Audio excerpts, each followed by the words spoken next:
আসসালামু আলাইকুম রাহমাতুল্লাহ। আমি এখন দাঁড়িয়ে আছি লেফকুশার কেন্দ্রস্থলে, সাইপ্রাসের এক অনন্য স্থাপত্য নিদর্শনের সামনে, সেলিমিয়ে মসজিদ। ইতিহাস আর সংস্কৃতির এমন মিশ্রণ খুব কমই দেখা যায়। চলুন ঘুরে দেখা যাক এই মহান স্থাপনাটি। এই মসজিদটির ইতিহাস শুরু হয়েছিল এক গির্জা হিসেবে 1300 শতকের দিকে। তখন এর নাম ছিল সেন্ট সোফিয়া ক্যাথেড্রাল। গথিক স্থাপত্য শৈলীতে নির্মিত এই গির্জা ছিল মধ্যযুগীয় সাইপ্রাসের সবচেয়ে বড় ধর্মীয় কেন্দ্র। 1570 সালে উসমানীয়রা যখন লেফকুশা দখল করে, তখন তারা এই গির্জাটিকে মসজিদে রূপান্তর করে নাম দেন সেলিমিয়ে মসজিদ, তাদের সুলতান তৃতীয় সেলিমের সম্মানে।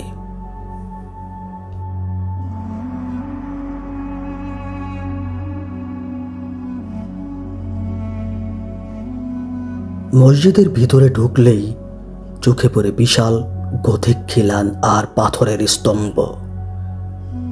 আপনি যদি ভালোভাবে খেয়াল করেন তাহলে বুঝতে পারবেন এটি এক সময় একটি গির্জাই ছিল। উসমানীয়রা গির্জার গঠন অক্ষুণ্ণ রেখে মিনার ও মেহরাব যুক্ত করেন। দুটি উঁচু মিনার এই মসজিদকে লেফকুশার আকাশ রেখায় এক বিশেষ বৈশিষ্ট্য এনে দিয়েছে। জানালার গ্লাস আর ছাদের কারুকাজ এখন মধ্যযুগীয় ইউরোপের চিত্র মনে করিয়ে দেয়।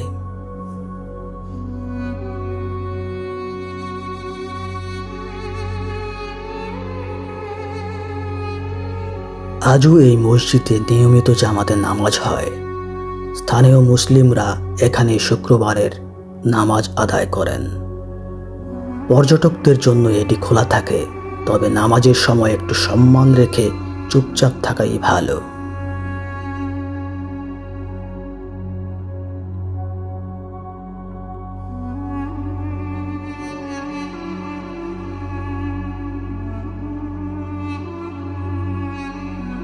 সেলিমিয়ে মসজিদ শুধু একটি ধর্মীয় স্থান নয়, এটি ইতিহাসের এক জীবন্ত দলিল। খ্রিস্টান ও মুসলিম সংস্কৃতির যুগল স্পর্শে তৈরি হয়েছে এই স্থাপত্যের অনন্য সৌন্দর্য। এখানে দাঁড়িয়ে আপনি যেমন অতীতকে অনুভব করবেন, তেমনি বর্তমানেও হারিয়ে যাবেন এক গাম্ভীর্যপূর্ণ পরিবেশে।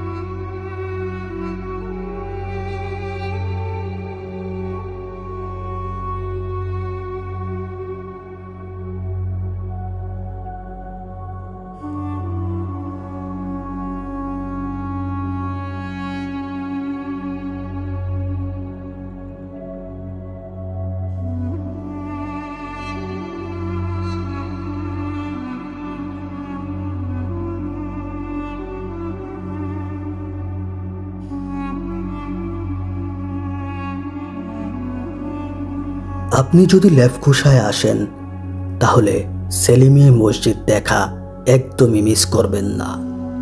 ধন্যবাদ এই ভিডিওটি দেখার জন্য। দেখা হবে পরবর্তী ব্লগে ইনশাআল্লাহ।